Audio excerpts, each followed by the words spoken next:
Anticoagulant क्या होता है, इसका यूज़ कहाँ पे, कौन से ऑयल का यूज़ किया जाता है, इसका मैकेनिज़्म क्या होता है, आज के इस वीडियो में ये सब हम देखेंगे। तो चलिए बिना किसी देरी के आज का वीडियो स्टार्ट करते हैं। तो सबसे पहले हम जानते हैं कि एंटीकोगुलेंट होता क्या है। तो देखिए, जो एंटीकोगुलेंट होता है वो क्या होता है, एक प्रकार का केमिकल कंपाउंड होता है। केमिकल कंपाउंड सब्सटेंस होता है जो कि ब्लड को क्लॉट होने से प्रिवेंट करता है। इसका use haematology department and other department में भी किया जाता है, जहां पूर्ण ब्लड या प्लाज्मा की आवश्यकता होती है, जो किए गए टेस्ट पर डिपेंड करता है। तो यानी जो एंटीकोगुलेंट होता है वह एक प्रकार का केमिकल कंपाउंड सब्सटेंस होता है। यह क्या करता है, ब्लड को क्लॉट होने से प्रिवेंट करता है। जैसे हमारे हेमेटोलॉजी डिपार्टमेंट में सभी टेस्ट के लिए अलग अलग प्रकार के ट्यूब्स यूज़ किए जाते हैं। तो सभी ट्यूब्स में अलग अलग प्रकार के एंटीकोगुलेंट क्या होते हैं, कोटेड होते हैं। तो जो ये एंटीकोगुलेंट होते हैं वो मेनली टू टाइप्स के होते हैं। एक होता है इन विट्रो और एक होता है इन वीवो। तो सबसे पहले हम इन वीवो देखेंगे कि इन वीवो में कौन से एंटीकोगुलेंट आते हैं। तो इन वीवो जो होता है वह एक ऐसा एंटीकोगुलेंट होता है जो कि हमारे बॉडी में इनसाइड प्रेजेंट होता है, यानी हमारे बॉडी के अंदर में प्रेजेंट होता है, जो हमारे बॉडी के इनसाइड ब्लड क्लॉट होने से प्रिवेंट करता है। यह क्या करता है, हमारे बॉडी के अंदर ब्लड को क्लॉट होने से प्रिवेंट करता है। तो इसमें जो मेनली एंटीकोगुलेंट है वो है हेपेरिन। तो हेपेरिन का प्रोडक्शन कहाँ पे होता है ये हम देखेंगे। तो देखिए, जो हेपेरिन होता है यह नेचुरल प्रोड्यूस्ड एंटीकोगुलेंट होता है, जो हमारे बॉडी में लीवर के मास्ट सेल से प्रोड्यूस होता है। और हेपेरिन को बेसोफिल भी क्या करता है, सीक्रेट करता है। तो इसका जो प्रोडक्शन होता है हेपेरिन का वो लीवर के मास्ट सेल से होता है, और हेपेरिन को बेसोफिल सेल्स होता है, ये भी क्या करता है, सीक्रेट करता है। तो हम जानेंगे कि हेपेरिन जो होता है वो किस कलर के ऑयल में कोटेड होता है। तो जो हेपेरिन होता है वो ये दिख रहा है आप लोग को, ग्रीन कलर का ऑयल होता है। तो इस कलर के ऑयल में देखिए सोडियम हेपेरिन लिखा हुआ है यहाँ पे, सोडियम हेपेरिन। तो इसमें यह कोटेड होता है, देखिए लिखा भी हुआ है कलर ऑफ हेपेरिन वायल।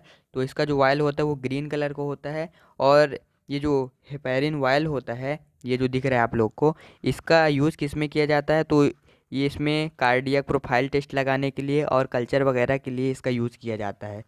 तो अब हम इसका मैकेनिज़्म देखेंगे कि हेपेरिन का मैकेनिज़्म क्या होता है। तो हेपेरिन जो होता है वह ब्लड क्लॉट होने से थ्रोम्बिन एक्टिविटी के थ्रू प्रिवेंट करता है।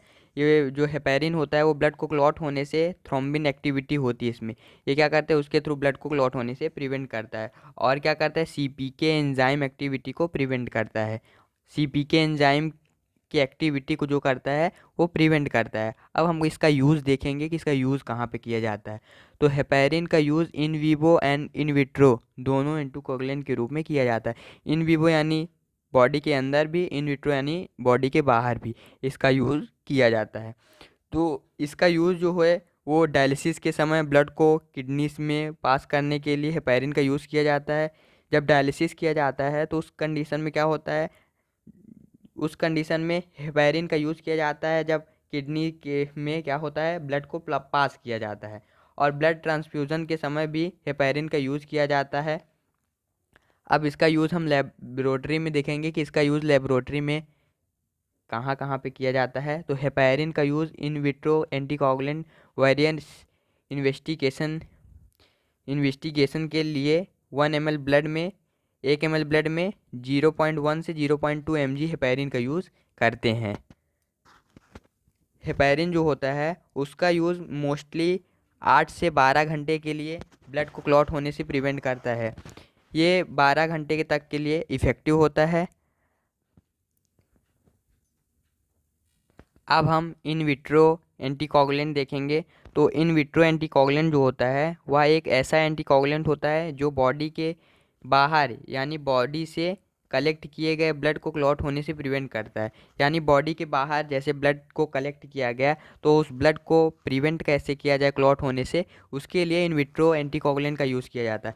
यह मेनली कैसे, इसको आर्टिफिशियल एंटीकोगुलेंट या होता है, इसको लैब में प्रोड्यूस किया जाता है, यानी केमिकल के द्वारा इसको लैब में ही प्रोड्यूस किया जाता है। तो इसमें भी बहुत सारे एंटीकोगुलेंट हैं, बहुत सारे कलर के एंटीकोगुलेंट वायल है जिसमें एंटीकोगुलेंट को कोट किया जाता है। तो देखिए सबसे पहले आता है EDTA। तो EDTA जो होता है, देखिए ये पर्पल कलर का वायल दिख रहा है, इसमें EDTA कोटेड होता है। तो EDTA के सबसे पहले हम फुल फॉर्म जानेंगे कि EDTA का फुल फॉर्म क्या होता है। तो EDTA का फुल फॉर्म होता है एथाइलिन डाइएमीन टेट्राएस्टिक एसिड, या इसका फुल फॉर्म होता है। यह एक स्ट्रॉन्ग एंटीकोगुलेंट होता है जो कि 2 फॉर्म में अवेलेबल होता है। इसमें पहला होता है डाई, यानी सोडियम साल्ट में ये होता है अवेलेबल होता है, और ट्राई पोटेशियम साल्ट में भी अवेलेबल होता है। यानी डाई और ट्राई दोनों ही फॉर्म में अवेलेबल होता है। अब इसका हम मैकेनिज़्म देखेंगे कि EDTA का मैकेनिज़्म क्या होता है। तो ये जो होता है EDTA, ये सेल मॉर्फोलॉजी को मेंटेन रखता है और कैल्शियम को चिलेट कर लेता है और जीटा पोटेंशियल को मेंटेन करके रखता है। यह इसका मैकेनिज़्म था। अब हम EDTA का यूज़ देखेंगे। तो देखिए EDTA जो है, यह इन विट्रो एंटीकोगुलेंट में EDTA को 0.5 से 2.0 mg/ml ब्लड को प्रिजर्व करने के लिए किया जाता है। तो EDTA का यूज़ पर ml ब्लड में 0.5 से 2 mg EDTA का यूज़ किया जाता है। इसका use haematology test like CBC, PCV and sickle cell के लिए किया जाता है। इसका यूज़ जो है वो CBC टेस्ट लगाने के लिए, PCV टेस्ट, जितने भी हेमेटोलॉजी टेस्ट हैं उसके लिए इसका यूज़ किया जाता है। अब हम साइट्रेट कंपाउंड एंटीकोगुलेंट देखेंगे। तो साइट्रेट कंपाउंड में कौन कौन से एंटीकोगुलेंट आते हैं। Sodium, ammonium, potassium citrate are used in anticoagulant. इसमें सोडियम, अमोनियम और पोटेशियम साइट्रेट यूज़ किए जाते हैं एंटीकोगुलेंट में। इसका जो मैकेनिज़्म होता है वो होता है citrate combine with calcium in blood to form insoluble calcium citrate like oxalate. ये क्या होता है, साइट्रेट ब्लड में कैल्शियम को रिमूव करके ब्लड कोगुलेशन को प्रिवेंट करता है। क्या करता है, ये साइट्रेट जो है वो कैल्शियम के साथ कंबाइन होके कैल्शियम को क्या करता है, ब्लड से रिमूव कर देता है, जिससे ब्लड क्लॉट होने से प्रिवेंट हो जाता है। इसमें देखिए 3.8% सोडियम साइट्रेट आता है। 3.8% सोडियम साइट्रेट देखिए ये ब्लैक कलर के ट्यूब में कोटेड होता है। ये 3.8% सोडियम साइट्रेट है। ये देखिए यहाँ पे लिखा भी हुआ है 3.8% सोडियम साइट्रेट।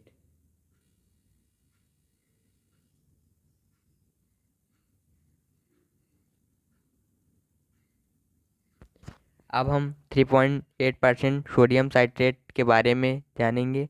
तो देखिए ये ब्लैक कलर का वायल होता है जो जीटा पोटेंशियल को मेंटेन करके रखता है। इसका यूज़ कहाँ पे किया जाता है, इसका यूज़ ESR टेस्ट लगाने में सोडियम साइट्रेट क्या करता है, सेल रोलेक्स फॉर्मेशन में हेल्प करता है।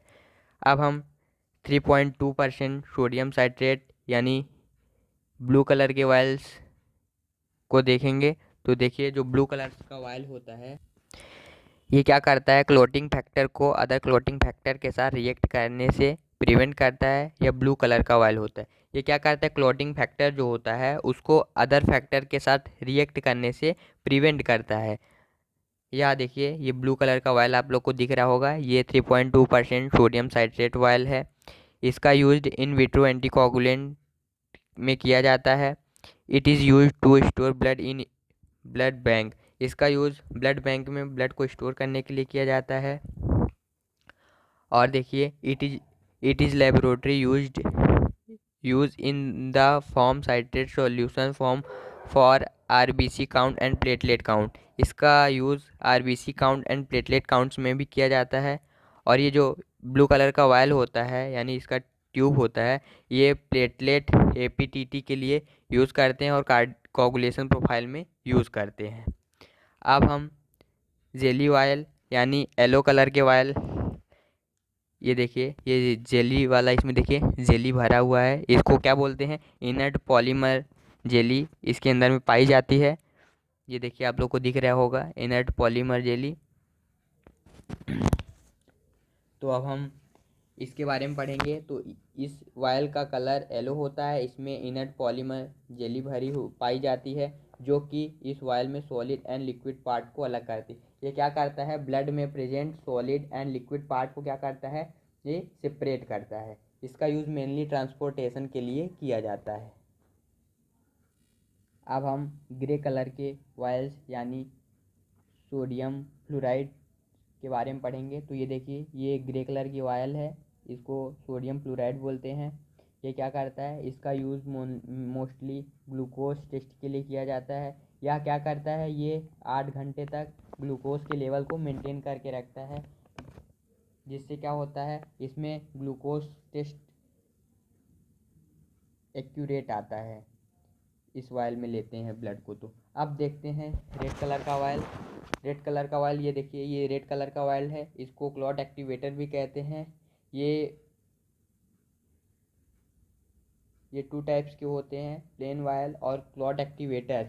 इसका यूज़ कहाँ कहाँ किया जाता है? इसका यूज़ सीरम सेपरेट के लिए, LFT RFT and lipid profile के लिए इसका यूज़ करते हैं। तो आज के इस वीडियो में हमने एंटीकोगुलेंट वायल्स वगैरह देखा।